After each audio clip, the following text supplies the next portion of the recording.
कल हम लोगों ने अपनी क्लास में दो चरों वाले रैखिक समीकरण युग्म के बारे में पढ़ा कि ये हमारे पास क्या होते हैं। अब हम इनके हल के बारे में पढ़ेंगे। दो चरों वाले रैखिक समीकरण युग्म का हल, सॉल्यूशन इसके किस तरीके से कैलकुलेट किए जाते हैं, इसके बारे में आज हम बात करेंगे। तो देखिए, कल हम लोगों ने एक बात पढ़ी थी कि हमारे पास ax plus B Y plus C equal to 0 इस फॉर्म की जो भी इक्वेशन होती है वो हमारे पास दो चरों की रैखिक समीकरण होती है। अब जब हमें इनके मान ज्ञात करने होते हैं, हल से हमारा मतलब निकल के आया था x और y के वो मान जो इस समीकरण को संतुष्ट करते हैं। अब जब हमें x और y के मानों को ज्ञात करना है तो हमारे पास कम से कम दो समीकरण होनी चाहिए। मान लेते हैं एक समीकरण a1x plus b1y plus c1 equal to 0 तथा दूसरी a2x plus b2y plus c2 बराबर 0 है। अब हमें इन दोनों समीकरणों को हल करना है। हल करने से हमारा मतलब निकल के आता है कि x और y के वो मान या वो क्रमित युग्म ऑर्डर पेयर जो इन दोनों ही इक्वेशनों को सेटिस्फाई करे। अकेली एक इक्वेशन को सेटिस्फाई करने से वो इस निकाय का, इस सिस्टम का हल नहीं कहलाएगा। अब बात आती है हमारे पास कि इसके हलों की, इसके सॉल्यूशंस की हमारे पास क्या क्या नेचर होती है, जिसके आधार पर हम इस सिस्टम को, इस निकाय को दो भागों में बांट सकते हैं, कंसिस्टेंट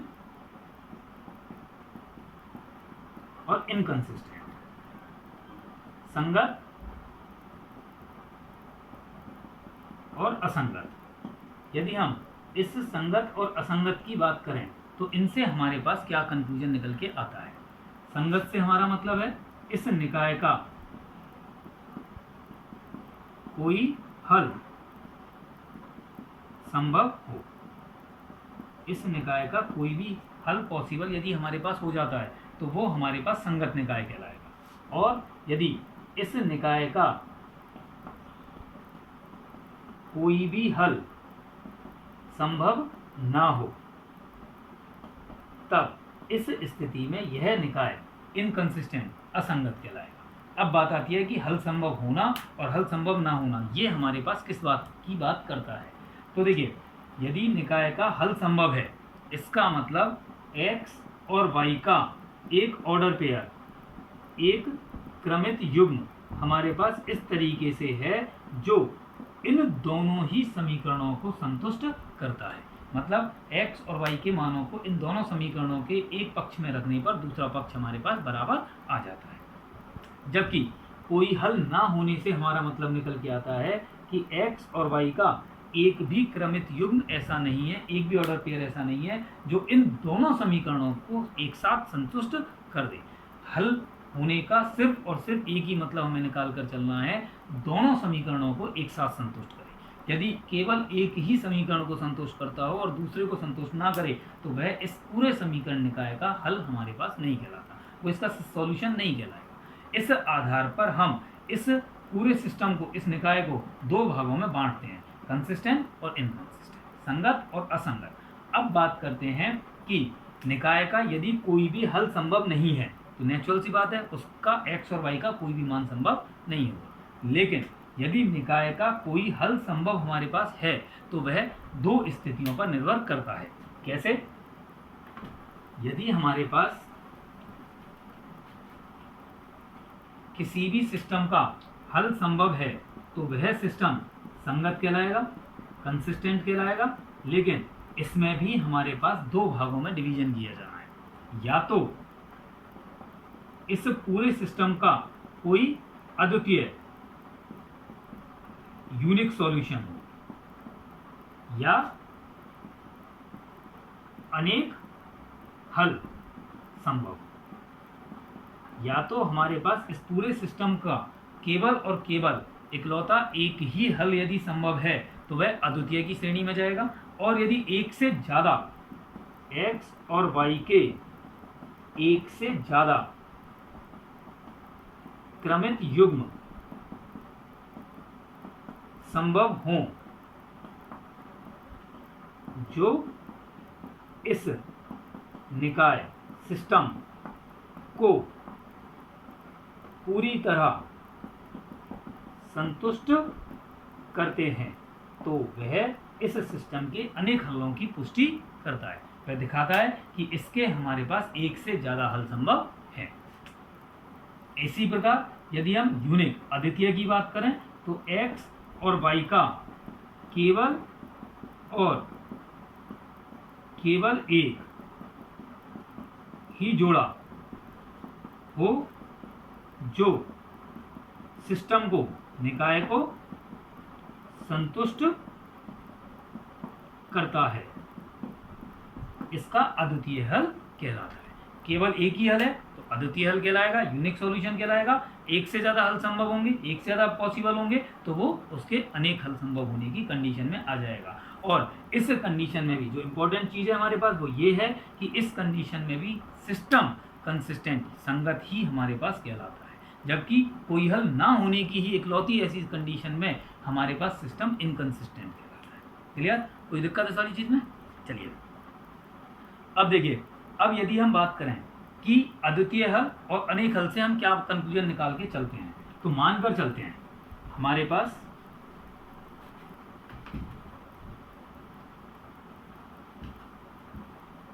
यदि हम मानकर चलते हैं कि हमारे पास x plus Y is equal to 15, 2x plus Y is equal to 16, ये दो हमारे पास इक्वेशन आपको दी हुई है। अब यदि मैं इस समीकरण की बात करूं, इसमें मैंने x बराबर 1 रखा तो y बराबर हमारे पास 14 आ जाना था, 14 आ जाना था। x बराबर 2 पर y equal to 13, x equal to 3 पर y इक्वल टू 12, इस तरीके से हमारे पास ऑर्डर पेयर बनते हुए चले जाएंगे। इसी तरीके से हम इसकी बात करते हैं, इसमें यदि मैंने x इक्वल टू 1 रखा तो हमारे पास y की वैल्यू आएगी 14, y की वैल्यू 14 निकल कर आनी थी हमारे पास। x इज इक्वल टू 2 हम रखते हैं तो y की वैल्यू हमारे पास 12 निकल कर आनी थी। x इक्वल टू 3 रखते हैं तो y की वैल्यू हमारे पास 10 निकल कर आनी थी। इस तरीके से हमारे पास इस सिस्टम के कुछ सॉल्यूशंस निकल कर आ जाते हैं। अभी हम एक बात देख रहे हैं, अकेली इस इक्वेशन के इतने सारे सॉल्यूशन, अकेली इस इक्वेशन के इतने सारे सॉल्यूशन। अब इन दोनों में जो हमारे पास कॉमन होता है, वो हेनेस्ट होता है, वह इस पूरे निकाय का अभीष्ट हल हमारे पास कहलाता है। जो रिक्वायर्ड सॉल्यूशन हमें चाहिए था वो इन दोनों में जो भी हमारे पास कॉमन निकल कर आ रहा होगा वह कहलाएगा। अब यदि मैं देख रहा हूँ तो ये और ये दोनों में हमारे पास कॉमन निकल कर आ रहा है, तो यही इस पूरे सिस्टम का, इस निकाय का इकलौता अकेला यूनिक सॉल्यूशन हमारे पास कहलाता है। यदि एक से ज़्यादा हल और पॉसिबल हमारे पास ऐसे हो जाएं जो इनमें दोनों में कॉमन निकल के आ जाएं, तो ये हमारे पास अद्वितीय हल की बजाय अनेक हल की कंडीशन में चला जाएगा। ये हमारे पास इनके सॉल्यूशन की बात होती है। इन दैट केस यदि हमारे पास ऐसा हो जाए कि इन दोनों ही इक्वेशनों में से एक भी हल कॉमन निकल कर ना आए, तो वो हमारे पास इस पूरे सिस्टम के असंगत होने की शर्त को संतुष्ट करता है कि इस समीकरण निकाय का कोई भी हल ज्ञात नहीं किया जा सकता। अब बात आती है, हम लोगों ने देखा कि इस तरीके से हम कब तक और कैसे इन हलों को निकालते रहेंगे। यदि हम इस तरीके से इन हलों को निकालेंगे तो हमारे पास काफ़ी ज़्यादा टाइम एंगेज होना था और हमें प्रॉपर तरीके से इनका सब्सटेंस नहीं मिल रहा था। तो हम ऐसी कंडीशन में यदि बात करें तो हमें कुछ मेथड्स पढ़ने होंगे, कुछ प्रॉपर्टीज़ पढ़नी होंगी, जिनसे हम इन इक्वेशनों के सिस्टम को, समीकरण निकाय को आसानी से हल कर पाएंगे। अब बात आती है हमारे पास में कि हम इनकी संगतता और असंगतता, कंसिस्टेंसी चेक करने के लिए क्या बार बार इसी तरीके से इन क्वेश्चनों को सॉल्व करके देखेंगे। इसके लिए हमारे पास एक तरीका होता है, एक सिस्टम होता है हमारे पास में, उस सिस्टम से हम इनकी बात करेंगे। मान के चलते हैं हमारे पास समीकरण निकाय, सिस्टम ऑफ इक्वेशन आपको दी हुई है a1x plus b1y plus c1 equal to 0, a2x plus b2y plus c2 equal to 0, जहाँ a1, a2, b1, b2 are not equal to 0। तो ऐसी कंडीशन में हमारे पास हम इतना तो सीख गए कि इन दोनों समीकरणों को मिला के जो निकाय बनेगा उसकी 3 कंडीशंस बनेगी, या तो अद्वितीय हल होगा, या अनेक हल होंगे, या इसका कोई भी हल विद्यमान नहीं होगा। अब हम इन तीनों के लिए बजाय हल करने के सिर्फ A1, A2, B1, B2, C1 और C2 इनके मानों से पता लगाएंगे कि हमारे पास इसका निकाय, इस निकाय का हल संगत है या असंगत है। तो देखिए, निकाय या तो संगत होगा या असंगत होगा। इसमें भी हमारे पास दो कंडीशन होंगी, या तो अद्वितीय हल होगा या अनेक हल होंगे। इसमें हमारे पास कोई भी हल नहीं। अब गणितीय कंडीशन यदि हम इनके लिए लगाकर चलें तो गणितीय कंडीशन हमारे पास क्या निकल कर आएंगे? अद्वितीय होने के लिए हम x के गुणांक और y के गुणांकों का अनुपात देखेंगे। x के गुणांकों का अनुपात A1 अनुपात A2, y के गुणांकों का अनुपात B1 अनुपात B2। यदि ये अनुपात समान नहीं है तो हर कंडीशन में इस शर्त के साथ पूरा समीकरण निकाय आपको अद्वितीय हल ही देगा। हर कंडीशन में ये हल जो निकल कर आएगा वो अद्वितीय हल होगा। इसका मतलब इन समीकरणों को हल करने पर हमें x और y का केवल एक जोड़ा ऐसा प्राप्त होगा जो दोनों को हल करे। अनेक हल की बात करें तो हमारे पास अनेक हल के लिए क्या कंडीशन निकल कर आ जानी थी? A1 अपॉन A2 x के गुणांकों का अनुपात, B1 अनुपात B2 y के गुणांकों का अनुपात और C1 अनुपात C2 यदि हमारे पास बराबर आ जाता है तो ऐसी कंडीशन में हमारे पास ये अनेक हल होने की शर्त को संतुष्ट करता है।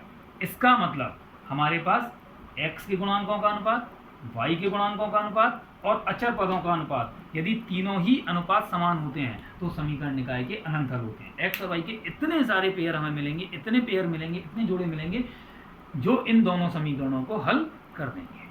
अद्वितीय, इसकी बात करें असंगत की, जब कोई भी हल हमारे पास विद्यमान नहीं हो, यदि x के गुणांकों का अनुपात y के गुणांकों के अनुपात के बराबर तो हो, लेकिन अचर पदों के अनुपातों के बराबर ना हो, तो ऐसी कंडीशन में हमारे पास समीकरण निकाय संगत कहलाता है और इस शर्त में कभी भी इस समीकरण निकाय का कोई भी हल संभव नहीं होगा। हम जितने चाहें उतने एग्जाम्पल, उतने उदाहरण इस बात के लिए ले सकते हैं, एक भी उदाहरण इस शर्तों को संतुष्ट होने से गलत नहीं करेगा। जितने भी आप उदाहरण लेंगे, जितनी भी समीकरणों को आप बनाना चाहें, इन तीन कंडीशनों से आप समीकरण निकाय की संगतता और असंगतता, कंसिस्टेंसी चेक कर सकते हैं। अब बेसिकली बात आती है हमारे पास में, जब हम इनके ज्यामितीय अर्थ की बात करेंगे तो हम देखेंगे, अभी हम बीजीय अर्थों की बात कर रहे हैं, तो ज्यामितीय अर्थों में ये जो रेखा हमारे पास होगी, इन दोनों रेखाओं का जो ग्राफ होगा वो एक बिंदु पर प्रतिच्छेद करेगा। इसमें हमें एक प्रतिच्छेदी बिंदु प्राप्त होता है, जबकि इसमें हमारे पास दोनों रेखाएं समरेखीय हो जाती हैं, मतलब एक ही रेखा को व्यक्त करती है।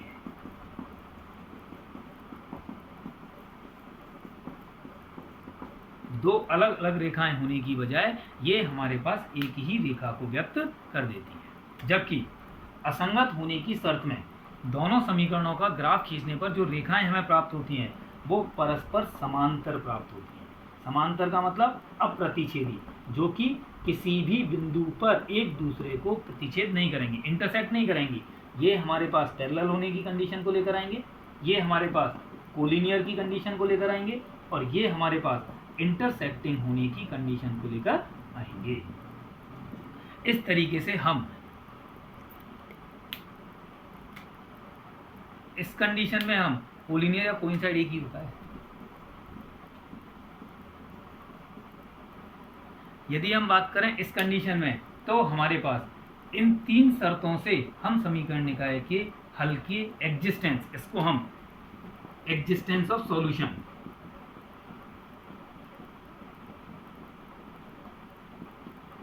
हल का अस्तित्व भी कह सकते हैं कि हल का अस्तित्व है या नहीं, इसकी जांच करने के लिए हम इस पूरे सिस्टम की बात कर सकते हैं।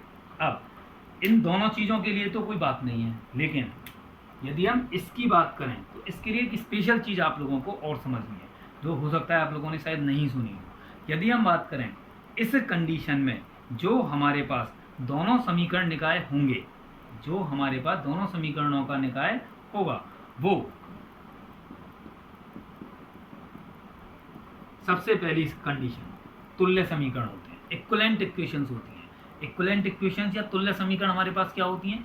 यदि हम इन दोनों में से किसी भी एक समीकरण में से कुछ कॉमन निकालें, इससे पूरी समीकरण में से यदि हम कुछ कॉमन निकालें तो दोनों समीकरण हमें सेम प्राप्त हो जाते हैं, वो हमारे पास तुल्य समीकरण कहलाती है। उस कंडीशन में इसके अनंत हल, अनेक हल निकलकर हमारे पास आते हैं। उस कंडीशन में हम इसे